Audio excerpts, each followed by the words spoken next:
सुनील गुप्ता जो एशिया के सबसे बड़े और सिक्योर जेल में से एक तिहाड़ जेल के फॉर्मर सुपरिंटेंडेंट थे, उन्होंने अपनी 35 साल की जिंदगी इस सिस्टम को सुधारने की कोशिश में लगा दी थी। ये बात तो पक्की है कि उनकी पर्सनल जर्नी एक किताब के लायक थी और 2019 में गुप्ता और जर्नलिस्ट सुनेत्रा चौधरी ने मिलकर एक जबरदस्त और एंगेजिंग बुक लिखी जिसका नाम है black warrant confessions of a Tihar jailer. Fast forward to 2025 और विक्रमादित्य मोटवानी की इस किताब पर आधारित वेब सीरीज अडैप्टेशन अब नेटफ्लिक्स पर अवेलेबल है।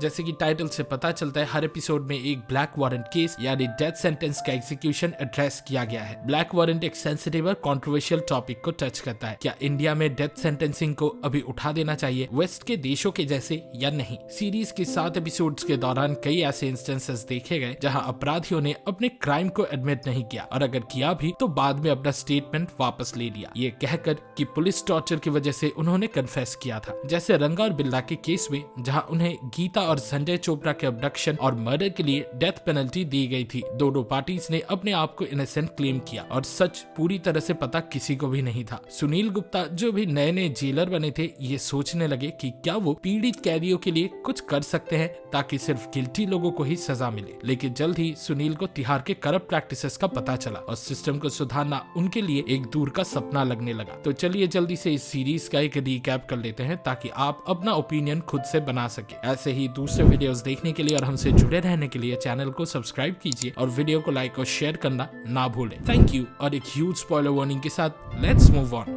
सुनील गुप्ता असिस्टेंट सुपरिंटेंडेंट के तौर पर तिहाड़ जेल ज्वाइन करने गए थे, लेकिन वो हैरान हो गए जब उनके सुपीरियर ने उन्हें बताया कि तिहाड़ में उनके लिए कोई वैकेंसी नहीं है और ऑफिशियल्स को उनके अराइवल के बारे में कोई जानकारी नहीं दी गई थी। सुनील गुप्ता ने अपनी किताब में भी लिखा कि एक वेल ड्रेस्ड जेंटलमैन तभी उनके पास आए और उन्हें लगा कि वो कोई हाई रैंकिंग ऑफिशियल होगा, लेकिन बाद में उन्हें पता चला कि वो इंसान और कोई नहीं बल्कि infamous bikini killer Charles Sobhraj था। ये सच है कि 80s के दौरान चार्ल्स शोबराज ने तिहाड़ जेल में अपना दबदबा बनाया हुआ था। जेल के अंदर भी उसने एक लग्जूरियस लाइफ जिया। उसने प्रिजन ऑफिशियल्स को इतना ब्राइब किया कि वो उन्हें अपनी मर्जी से काम करवा लेता था या फिर उनके रिकॉर्डेड ऑडियो से ब्लैकमेल करके। जर्नलिस्ट से लेकर प्रोफेसर तक कई फीमेल्स चार्ल्स से मिलने जेल आती थी और लगता था जैसे वो वहाँ अपनी जिंदगी के मजे ले रहा हो। सीरीज ने ये अच्छी तरह डिपिक्ट किया है कि कई बार ऑफिशियल्स को चार्ल्स की मदद लेनी पड़ती थी क्योंकि वो बहुत वेल कनेक्टेड था और उसके लिंक्स काफी पावरफुल थे। सुनील के आसपास के लोग अक्सर एक सवाल पूछते थे, उन्होंने तिहाड़ जेल के असिस्टेंट सुपरिंटेंडेंट बनने का डिसीजन क्यों लिया? जवाब सिंपल था, वो अपने देश के लिए पॉजिटिवली कंट्रीब्यूट करना चाहते थे। साथ ही उन्हें अपनी फैमिली से प्यार था और उन्हें एक ऐसी नौकरी चाहिए थी जो उन्हें दिल्ली में रहने का मौका दे और इतना पे करे कि वो अपनी माँ को उनकी लो पेइंग हॉस्पिटल जॉब से रिटायर होने के लिए कन्विंस कर सके। लेकिन उनके इनिशियल दिनों में ना तो उनकी फैमिली उनके डिसीजन से खुश थी और ना ही उनके लिए सिस्टमैटिक चेंज लाना आसान था। दोनों फ्रंट्स पर फेल होते देखकर सुनील ने डिसाइड किया कि वो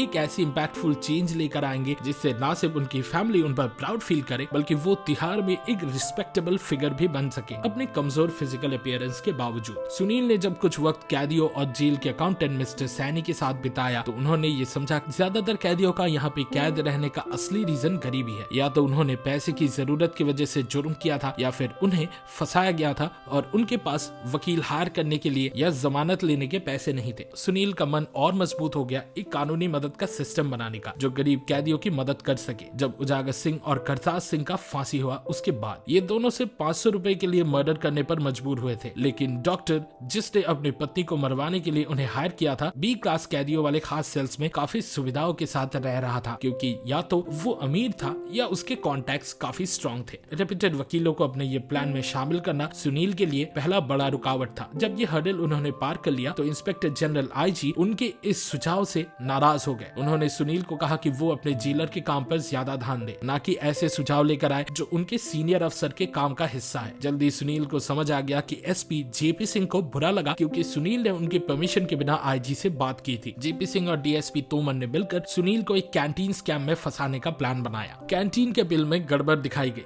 और तोमर ने साफ कह दिया कि ये पैसा सुनील को अपनी जेब से भरना पड़ेगा। 1980s के जेलर के रूप में सुनील मुश्किल से एक साल में 10,000 रुपए से कम कमाता था, तो ये बिल भरना उनके लिए एक बड़ा समस्या था। सुनील को जल्द ही समझ आया कि अगर उन्हें अपनी नौकरी बचानी है तो सिर्फ ईमानदारी के साथ ये नहीं हो पाएगा, इसलिए उन्होंने तोमर से एक्स्ट्रा पैसे कमाने का तरीका सीखा। तोमर खुश था कि सुनील ने सबक सीख लिया और सिस्टम के खिलाफ लड़ने के बजाय अब वो उसका हिस्सा बन गए थे, एकदम उसके कॉलीग दनिया और मंगत जैसे। मिस्टर सैनी जो तिहाड़ के इकलौते ईमानदार इंसान थे, उन्होंने अपनी जिंदगी का काफी टाइम जेल को बेटर बनाने में लगा दिया था। जब सुनील ने तिहाड़ ज्वाइन किया तो सैनी को लगा कि एक उम्मीद की किरण आई है। उनका विश्वास था कि एक अकेला इंसान भी तिहाड़ को बदल सकता है और उन्होंने सोचा कि सुनील अपना पूरा जोर लगा के जेल को और ऑर्गेनाइज्ड बनाएगा। लेकिन जब सुनील का लीगल एज सिस्टम का आइडिया रिजेक्ट कर दिया गया तो उन्होंने हर उम्मीद छोड़ दी। इसी दौरान सैनी को कंबलों के बिल और काउंटिंग में गड़बड़ का पता चला और उन्होंने इसका विरोध किया, लेकिन सुनील ने कंप्लेन फाइल करने से मना कर दिया क्योंकि उन्हें डर था कि उनकी नौकरी चली जाएगी। सैनी ने फिर भी हार नहीं मानी और एसपी और डीएसपी के खिलाफ खुद जाके शिकायत करने का फैसला लिया। आईजी ने सैनी को अपने ऑफिस बुलाया और धमकाया कि अगर उन्होंने सीनियर्स के खिलाफ कुछ बोला तो उन्हें सस्पेंड करके पेंशन कैंसिल कर दी जाएगी। सैनी ने माफी मांगी और आईजी ने सिर्फ वार्निंग देकर उन्हें छोड़ दिया। ये क्लियर था कि आईजी भी स्कैम्स के कमीशन में शामिल था। सैनी जिन्होंने अपनी जिंदगी का काफी टाइम तिहाड़ के लिए लगाया था, इस बेइज्जती को सह नहीं पाए। उन्हें लगा कि सब कुछ बेकार हो गया है। उन्होंने सुनील से बात करने की कोशिश की, लेकिन सुनील एग्जीक्यूशन की तैयारी में व्यस्त थे। अगली सुबह जब सुनील सैनी के पुलिस क्वार्टर्स के अपार्टमेंट में पहुंचे तो उन्होंने देखा कि सैनी का शव छत से लटक रहा है। सैनी के कमरे में एक मोर पंख मिला जो सुनील को उनकी एक बात याद दिलाता है। सैनी ने सुनील से कहा था कि वो उस मोर की तरह बन जाए जो कभी कभी सांप से भरे तिहाड़ में दिखाई देता है और अपनी मौजूदगी से इस जगह को बहुत ही खूबसूरत बना देता है। एसपी को समझ आ गया था कि उनसे गलती हो गई है, इसलिए उन्होंने सुनील से कहा कि मीडिया को इस मैटर से दूर रखे। इसके बदले में एसपी ने सुनील के लीगल एज सिस्टम प्रपोजल को अप्रूव कर दिया, लेकिन इसके लिए सैनी को अपनी जान गंवानी पड़ी। तब जाके अथॉरिटीज ने सुधार की तरफ कदम उठाया। सुनील ने सैनी की मौत के लिए खुद को जिम्मेदार माना। उन्हें लगा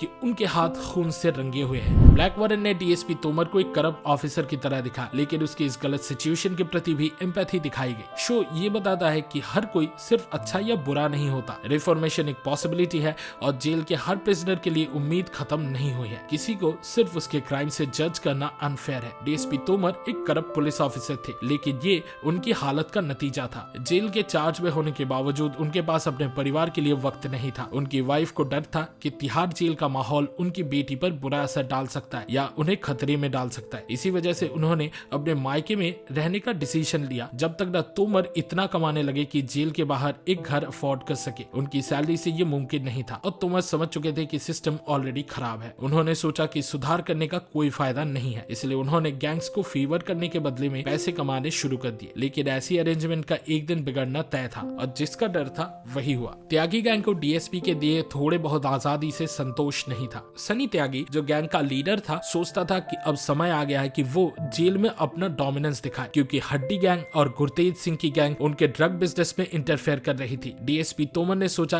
कि अगर वो हड्डी गैंग को पूरा आजादी दे दे तो वो सिचुएशन को कंट्रोल में ला लेंगे, लेकिन त्यागी गैंग ने डीएसपी और उनकी बेटी पर जेल के बाहर ही अटैक कर दिया। इसके अलावा सुनील और एएसपी दनिया पर भी प्रिजनर्स ने फिजिकल असॉल्ट किया। सुनील और दनिया ने मिलकर जेल में ऑर्डर लाने का फैसला किया अपने बीच की नाराजगी को मिटा के। उन्होंने डिसाइड किया कि वो एएसपी मंगत को वापस बुलाएंगे जो 1984 के एंटी सिगर राइट्स के दौरान ट्रांसफर कर दिए गए थे। मंगत ने डीएसपी से सवाल उठाए थे जब उनकी कम्युनिटी के लोगों को बिना वजह जेल में बंद किया जा रहा था और उन्हें टॉर्चर किया जा रहा था। ये डिस्क्रिमिनेशन देखकर मंगत को कभी बेटर दिन देखने की उम्मीद नहीं थी। सुनील और दनिया को यकीन था कि सिंह की गैंग को शांत करने का सिर्फ एक ही तरीका है, मंगत से उन्हें बात करवाना। पहले मंगत ने वापस आने से मना कर दिया, लेकिन दनिया ने समझाया कि अपना गुस्सा और फ्रस्ट्रेशन खुद पे निकालने के बजाय उन्हें अपने दर्द का निशाना त्यागी गैंग को बनाने की जरूरत है। नोटोरियस त्यागी गैंग मेंबर्स को उनकी हरकतों के लिए सजा दिलवाना मंगत के दर्द को कुछ हद तक कम कर सकता था। मंगत ने गुरतेज सिंह से बात की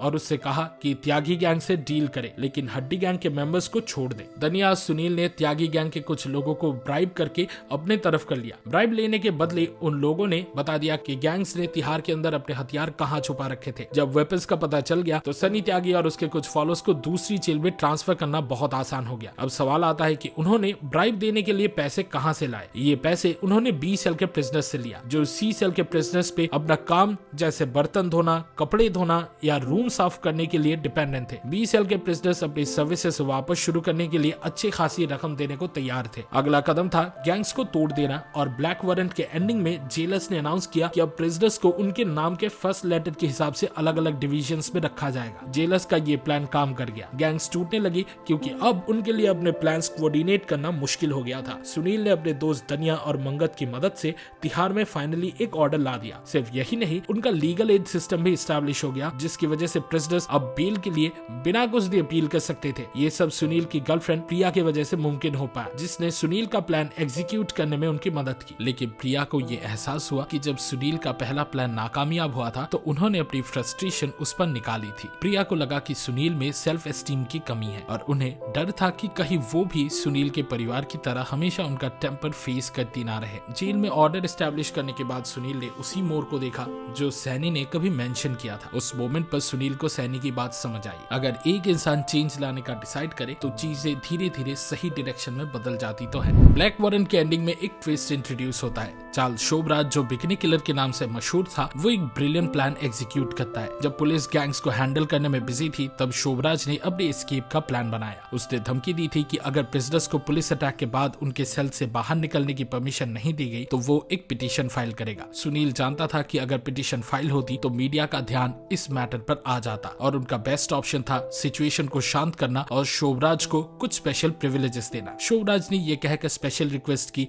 कि उसे जेल में रहकर बोर महसूस हो रहा है और उसे अपना बर्थडे सेलिब्रेट करना है। उसने सुनील से रिक्वेस्ट की कि सब इनमेट्स और गार्ड्स के लिए स्वीट्स अरेंज किया जाए और सुनील ने ये रिक्वेस्ट मान ली। ब्लैक वारंट का एंडिंग शोबराज की शातिल दिमाग का सबसे बड़ा एग्जाम्पल है। उसने डिस्ट्रीब्यूट होने से पहले स्वीट्स में ड्रग मिला दिया। जब सब गार्ड्स और प्रिजनर्स ने वो स्वीट्स खाई तो वो बेहोश हो गए और शोबराज आराम से प्रिजन से वॉकआउट कर गया। सुनील शॉक में था। उसने शोबराज को अंडर एस्टिमेट कर दिया था। जैसे अब हमें पता है ये सीरियल किलर जेल से भाग गया लेकिन फिर से पकड़ा गया। तिहाड़ में शोबराज का वक्त खत्म होने वाला था और उसे थाईलैंड एक्सट्राडिट किया जाना था क्योंकि इंटरपोल ने उसके लिए एक इंटरनेशनल अरेस्ट वारंट इशू किया था। उस पर 4 मर्डर्स के चार्जेस थे। थाईलैंड में एग्जीक्यूशन होना ऑलमोस्ट सर्टेन था, इसलिए उसने डेथ पेनल्टी से बचने के लिए तिहाड़ से भागने का प्लान बनाया। अथॉरिटीज ने उसे फाइनली गोवा में अरेस्ट किया जहां उसे 10 साल की जेल की सजा सुनाई गई। जब तक उसकी सेंटेंस खत्म हुई वारंट्स एक्सपायर हो चुके थे। एविडेंस और विटनेसेस का पता नहीं था। चार्ल्स शोबराज को फ्रांस ट्रांसफर कर दिया गया। बाद में वो नेपाल गया और अपने पुराने क्राइम्स के लिए फिर से अरेस्ट हुआ। 19 साल जेल में रहने के बाद ओल्ड एज के कारण उसे रिलीज कर दिया गया। आज के टाइम में शोबराज एक आजाद इंसान है।